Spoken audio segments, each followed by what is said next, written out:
ଜାତୀୟ ରାଜପଥରେ ଜଳିଗଲା ବାଇକ୍। ଦର୍ଶକ ସାଜିଥାନ୍ତି ଶହ ଶହ ଲୋକ। ଲୋକଙ୍କର ଭିଡ଼ କହିଲେ ନ ସରେ। ଭିଡ଼ ମଧ୍ୟରୁ କେହି କହୁଥାନ୍ତି ପାଣି ଢାଳ ତ, ଆଉ କେହି କହୁଥାନ୍ତି ଅଗ୍ନିଶମ ବିଭାଗକୁ ଫୋନ୍ କର।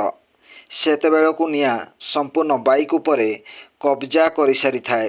ଦର୍ଶକ ବନ୍ଧୁ, କେନ୍ଦୁଝର ଜିଲ୍ଲା 20 ନମ୍ବର ଜାତୀୟ ରାଜପଥ ସଦର ଥାନା ଅନ୍ତର୍ଗତ ପଦ୍ମପୁର ଛକ ନିକଟରେ ଏକ ଚଳନ୍ତା ବାଇକ୍ରେ ହଠାତ୍ ନିଆଁ ଲାଗି ହୁତୁ ହୁତୁ ହୋଇ ଜଳିବାକୁ ଲାଗିଲା।